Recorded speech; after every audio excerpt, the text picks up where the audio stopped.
Hi guys, I just want to quickly take the time to respond to a well-expressed and well-thought-out comment that was left on my previous video on the first stage of Phaser's argument from motion.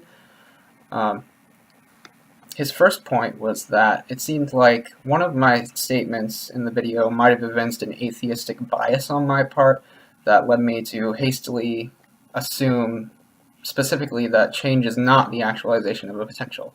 So what I said was that it seemed to me that this premise, that change is the actualization of a potential, is contentious among metaphysicians, but I didn't know how to object to it at the moment. And he thought that what I was saying was that even though I hadn't come up with a way to formulate an objection, I was dismissing that or doubting that premise. And that seemed to him to suggest that maybe I had some bias. And what I want to say to that first is that I really wasn't convinced that the premise was true or false, and I didn't have to be because I had other grounds for rejecting the argument. But the next thing I want to say is that there were a few thoughts going through my mind when I made that statement. One was that I'm pretty optimistic about the philosophical competence of contemporary metaphysicians, so I thought if there is so much disagreement over this premise, then probably someone has made a good objection somewhere. I just wasn't familiar with it. And the other thing I thought was that the premise wasn't really obvious, and my experience in philosophy suggests that when a premise is not obvious like that, there's usually the potential for a good objection to be made.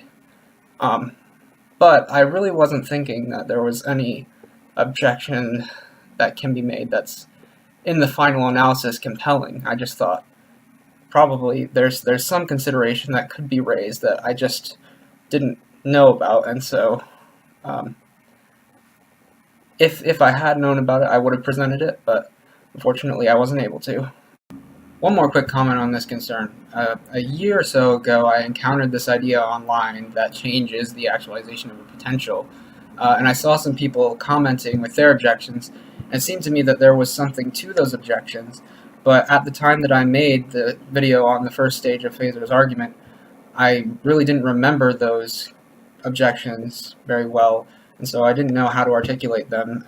So it's kind of like how you proved certain principles in math classes in high school, but now you can't really produce those proofs if someone asks you why you believe those principles, but you can still think that, well, there are good reasons you have encountered to accept those principles. Likewise, I have encountered good reasons to doubt that premise, but they're not fresh in my mind. The next worry that Anthony raises in his comment is that I seem to misunderstand the distinction between active and passive potency. And one thing I want to bring up right now is that in the description of my previous video, I did lay out an explanation of the distinction between active and passive potency, and I said that potential is passive potency, and Anthony seems to confirm that. Also, although what I wrote is very much shorter than what Anthony wrote, it's definitely in the same ballpark. The first primary clarification that Anthony makes of the concept of passive potency is this, and I quote, "A passive potency that is not ontologically grounded in act is nothing." And I take it that what he means here is that there are no such things as passive potencies that aren't grounded in actual things.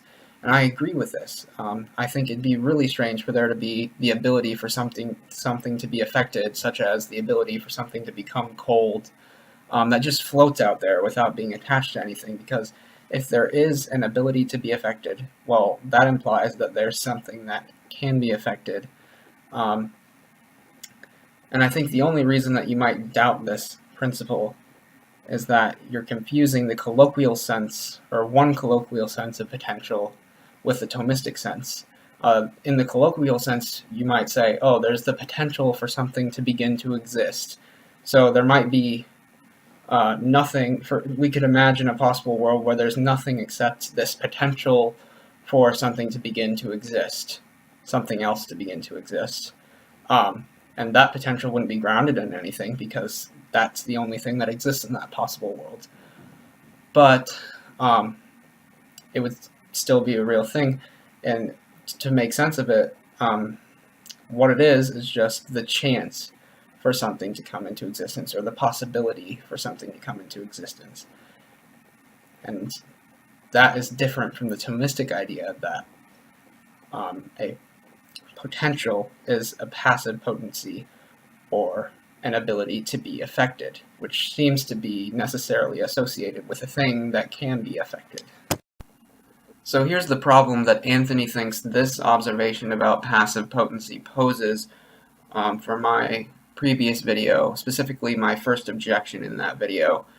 He suspects that I was under the false impression that Phaser thought that potentials were not even grounded in anything actual. But in fact, that was not the view I was attributing to Phaser. I was only attributing to him the view that potentials themselves are not actual, which is not to say that they aren't grounded in anything actual.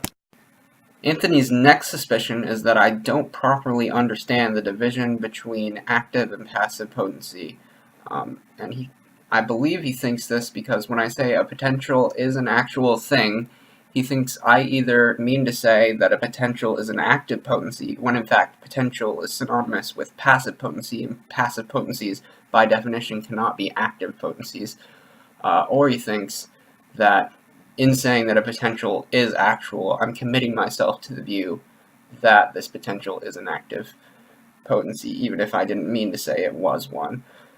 But I just don't think either of those is correct.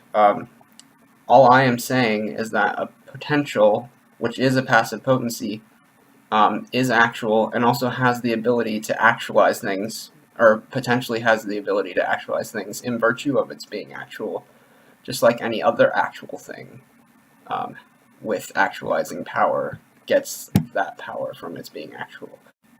In other words, since causal powers, or powers to affect things, are active potencies, and the power to actualize things is a type of causal power, I'm saying that passive potencies, or potentials, have active potency.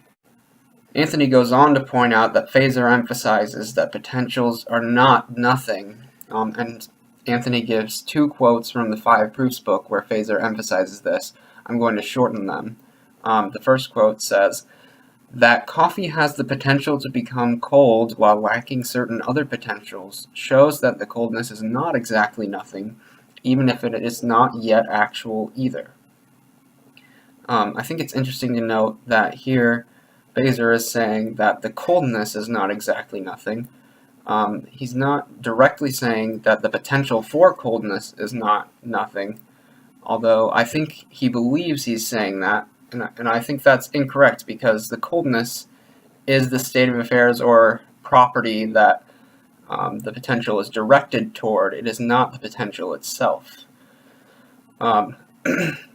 So why do I think that Phaser believes when he says the coldness is not nothing, that he's also saying the potential is not nothing? Well, the next quote is evidence of that.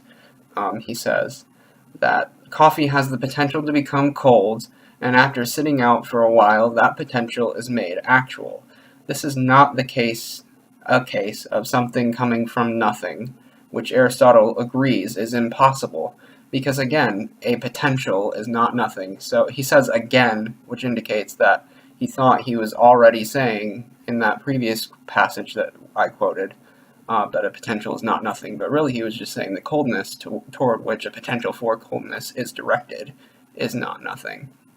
So I think he was being a little sloppy with language there.